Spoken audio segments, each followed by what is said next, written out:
Hey, good morning, guys. Today is Saturday, April the 27th, and you know what? It's Kubota Orange Days. Also, my dealer Huber is having an open house today, so I'm going to take a ride up there and see maybe if I can get into some trouble. Stick around.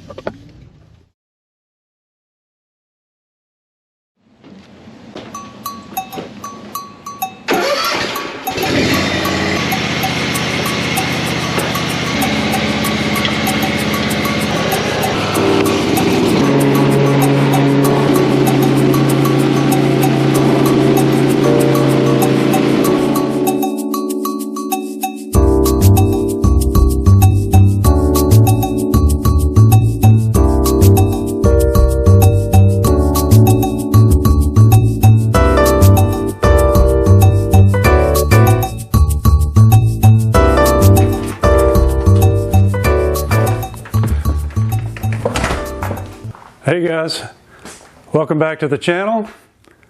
This is my brand new Kubota Z412 zero-turn mower. Let's take a look at it. I'm super excited to have this. This mower is part of the Z400 line from Kubota.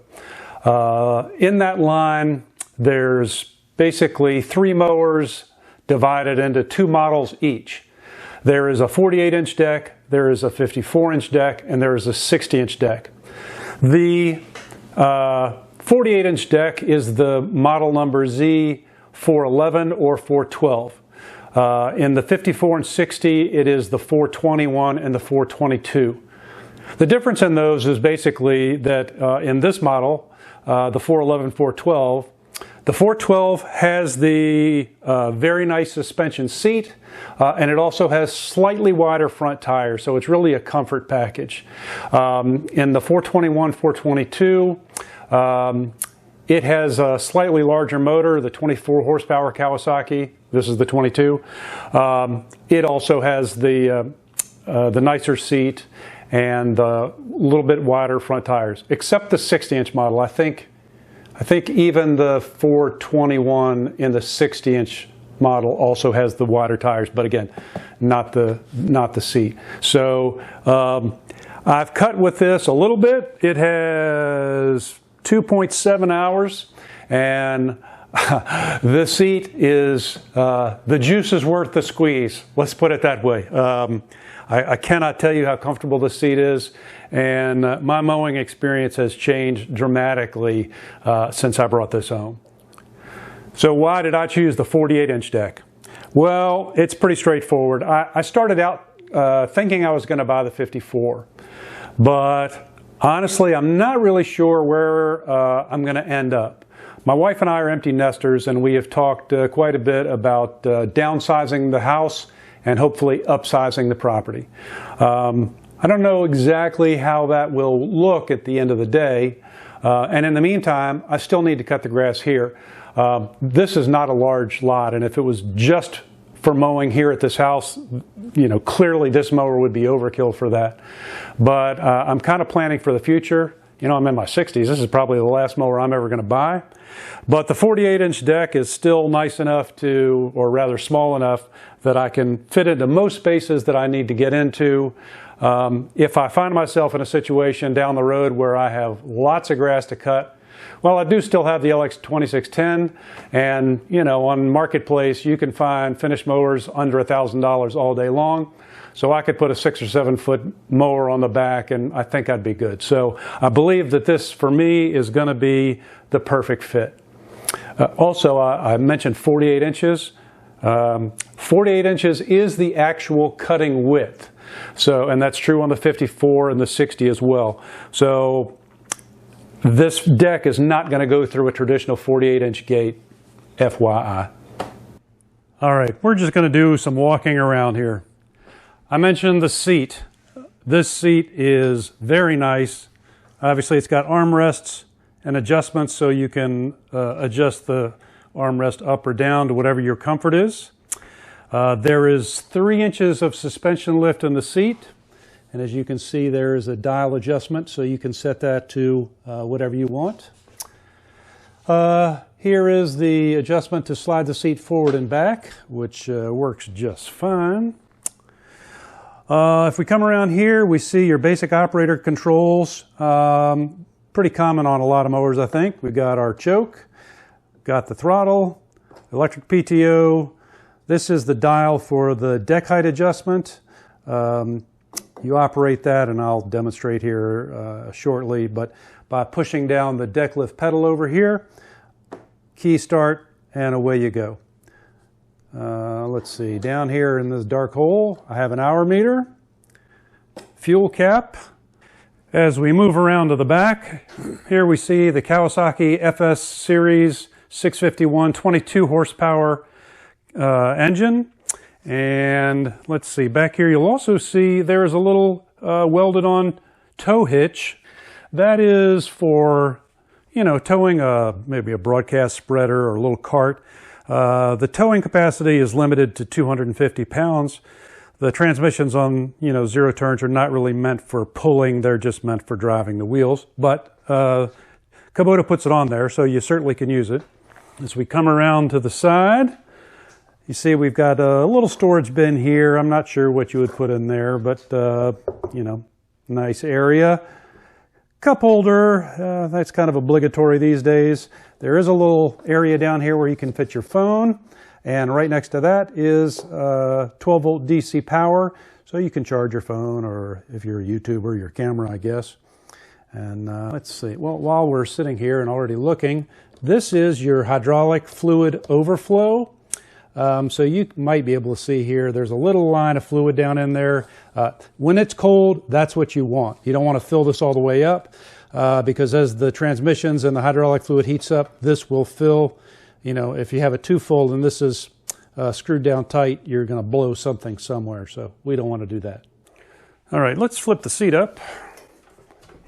It weighs quite a bit. It does hold itself there.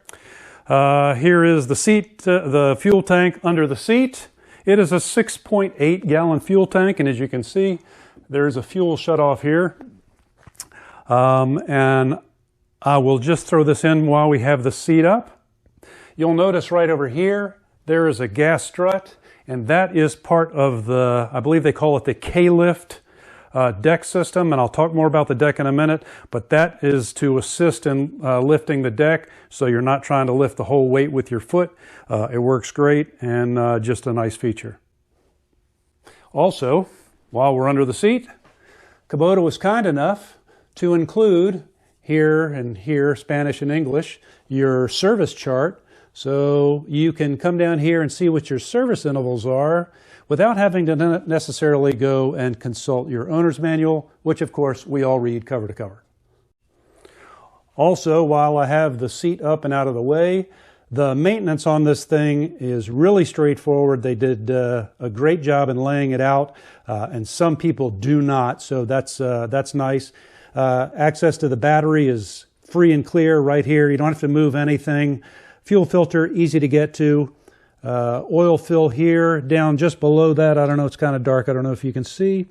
Here is the oil filter, and below that, down here at the bottom, there's a little lip. Hopefully it's not too dark. A little lip right there so that when you remove the oil filter, the oil will drain down this little thing and straight through that hole. And then right here is the quarter turn oil drain, also set with this little nozzle down here to go straight down that hole. Access to your air filter back here is just through some quarter turn hardware. Lift that off. It is a two-stage filter, so you've got the little pre-element here and then the main filter. Easy to get to. Trying to do this by one hand. Oh, still pretty easy. Guys, I'm not going to lift this mower up. You have to come down here with me. It's okay. I've got my through-night flashlight. We'll be all right. All right. Down here you will see what I'm super excited about, which is this and this. These are the drive transmissions for this mower, and as you can see, they are Hydrogear ZT3600 transmissions. And I tell you, they are solid commercial grade transmissions. And Most of the mowers you see in this category are not going to have that. The 3100s are very common, and you know, no shade on the 3100. That's a great transmission too. But the fact that they stepped up to the 3600, I was super psyched about. That is one of the reasons that you get the 10 miles an hour forward speed, 5 miles an hour reverse speed on this. Built to last. It's one of the reasons why this thing has a really good warranty. And I'll talk about that in a minute as well. Let's see, what else can I tell you? Well, obviously it does have a foldable ROPS. When it is fully extended, it is just a hair under 70 inches tall. It has a fuel sight gauge down here, which is easy to read. This unit weighs, I believe, 904 pounds. That's probably the dry weight. One of the other nice features about this mower was the tires. It has 24-inch by 9.5-inch tires on the rear, and as I think I may have said, 13 by 6.5 on the front, a little narrower on the 411, 421 series. The only difference in the 400 series is the mowers that come with the 60-inch deck have a bit wider rear tire. Those rear tires are going to be 12 inches wide on both the 421 and 422. This is a 5-inch fabricated deck. Again, the 48-inch version. Very nice. Anti-scalp wheels on the front. Again, this is very solid. You can step on the deck. It's not going anywhere. These pulley covers are toolless, so you just lift, get it out the way, so you can get in there and clean that out with your blower.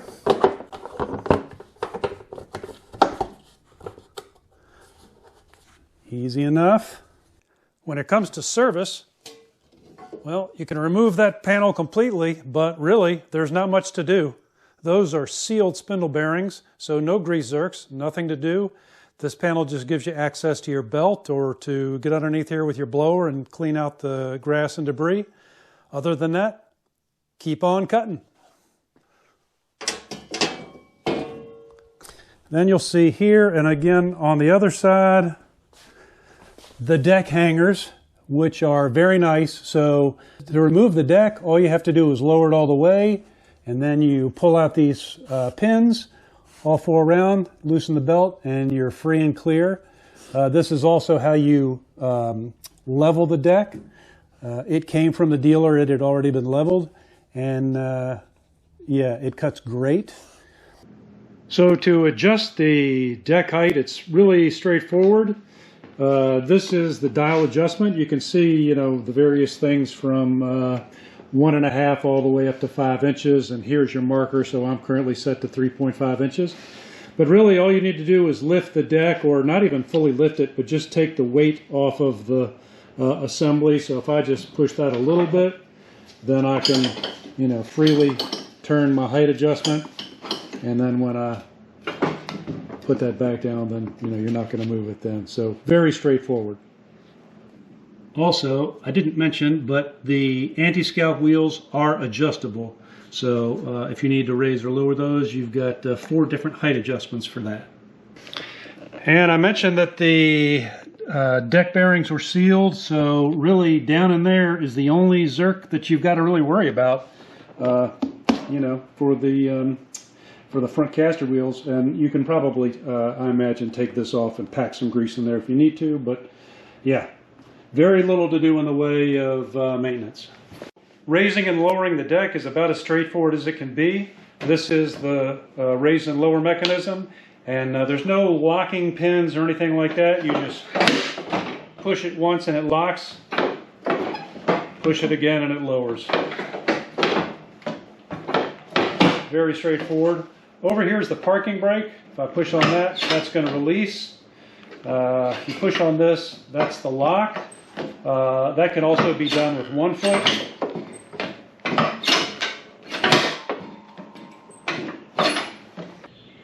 Starting is pretty straightforward. Choke, throttle. You definitely want the choke on. You can start it at an idle, maybe a little bump up if you want.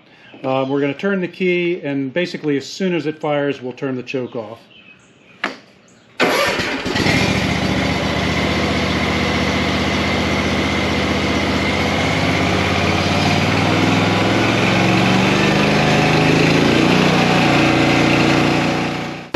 All right, when you want to turn on the blades, you don't want to have the throttle all the way up and just pop that PTO on, just unnecessary wear.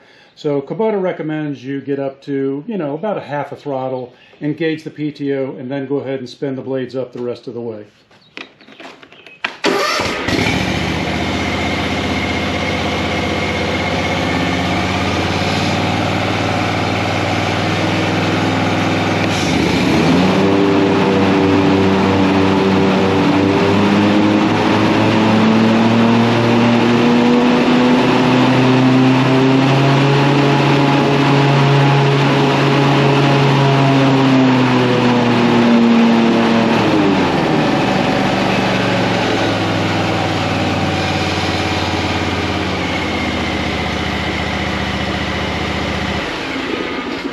Oh boy, that just gives me chill bumps.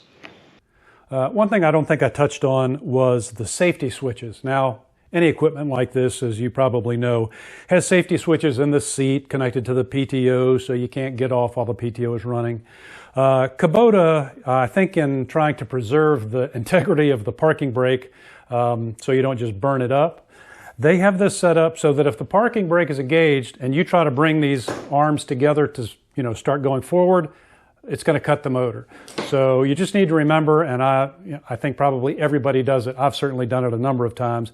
You have to release the parking brake before you bring those things together. And again, if you come to a stop and you hit that brake before you've pulled these things apart, you're going to kill the mower. It's just different from my other mower, so I'm learning, but worth knowing. This mower comes with a pretty good warranty, I think. If you're a commercial user for this mower, you've got 2 years and unlimited hours. If you are a residential user like I am, you have a 4-year, 500-hour warranty. I know based on my usage of my previous mower, I won't come anywhere close to 500 hours in 4 years, so I'm good to go. I guess I will just touch briefly on the purchasing process for this unit. I bought this during the Kubota Orange Days promotion, which as of this recording is still going on. I think it goes through the end of June 2024. So they had some incentives that they were offering on equipment. And then on top of that, when I went to my dealer to kind of sort of begin this process, he alerted me that, hey, in 2 weeks, we're going to be having an on-site sales event, and there might be some more advantage if you can wait that long, which worked out fine. I was impatient, but managed to keep myself together. I went to their sales event. My dealership is Huber of Ashland, Virginia, and my salesman was Eugene. He's the same guy that sold me my LX2610 tractor. I can't say enough good things about my experience at Huber, and particularly with Eugene. This is in no way a sponsored video, but if you're in the Central Virginia area and you're looking for some Kubota equipment, I'd recommend you go see Eugene, and I wouldn't mind if you tell him that I sent you to him. But at any rate, I went to the sales event that they had there. There was an on-site registration. You scan a little QR code. It was a one-day only thing, so I'm telling you as history, you can't go do this now. But by doing that, then Kubota sent me an additional incentive, so I got a $250 rebate. I bought this using, the typical Kubota 0% financing. I'll talk about that a little bit because I know a lot of people kind of scoff at that and say there's no such thing as 0% financing. And I guess in some ways that's true. But typically what happens is if you buy a piece of equipment, you can buy it at 0% financing, or there is X dollars off if you pay cash. That was the case with this. There was, I think, a $300 discount if you bought it and did not finance it. However, when I purchased this mower, I did get a little advantage off of the MSRP when I bought it. I got that $250 rebate because I went to the sales event. So I did very well. So as far as I'm concerned, this is 0% financing. I have a very small payment. I did put a little money down. But when I look back to 2007, when I bought my little Toro time cutter, no shade on the time cutter, that was also under a 0% financing deal. And the term's a bit longer, but I think my payment on this mower, $2 or $3 more than my time cutter, and there's just no comparison. So again, I am super pleased with this in my 2.7 hours of usage. I noticed, I think because of the weight and the size of the tires, I am far less apt to kind of turf, put one of those disc the turf when you're cutting than I was with my other mower. I think just because the tires, it was so light, the tires would spin. I have done it, but not nearly as much. There has been no hesitation in thick grass. I haven't tried to cut wet grass. It's new. I'm trying to keep it clean, but that's silly, I know. But yeah, it's super comfortable. I think because I'm sitting up higher, I can see. And I can't recommend it enough. If you're in the market for a zero-turn mower, there is the 200 series Kubota, which is their straight residential line. This is the entry-level commercial, also referred to as a prosumer, so it kind of walks the line between commercial and residential. But again, in my case, if you're taking advantage of their financing, the difference in monthly costs between this and the next mower down, not very much, somewhere $15 to $20 probably per month. And for me, it's well worth the cost difference. I did drive a 200 series mower just to compare when I went to the sales event, and it was a nice mower, just like with the Toro. I'm not casting any shade on it, and if that's in your wheelhouse, definitely worth a look. But for me, this mower all day long. One more thing before I go. I mentioned this was not a sponsored video, and it is not. But my man Eugene up at Huber did give me a little swag when I picked my mower up. So I'm going to do a giveaway. One of these hats, and if you win, you can pick which one you want. And also I'll throw in, I got some, channel stickers and hot off the presses. These are kind of, those hard, not quite paper, not quite cardboard bar coasters. So I'll throw in, 4 of those. So you can, in your man shed or whatever, you can, have those too. If you're interested in that, or if you have anything to say about my video, you think my financing ideas were stupid or I should have bought a different deck size, I invite you to leave a comment below. If you do, it will enter you into my drawing as well. To win, though, you will need to be a subscriber. Sorry, shameless self-promotion. Leave a comment below. I will use a random picker to draw a winner. If you win, I will reach out to you in the comments and tell you to contact me only at the email address that you see on the screen. Any communication you get through the comments that tells you to respond to that message or a chat or some other way of communication, as you probably already know, it is a scam, and ignore it. That's going to wrap it up for me today, guys. I really do appreciate you being here. I hope you found this helpful. If you did, you know what to do. Thanks as always for being here, and I really do hope we see you next time.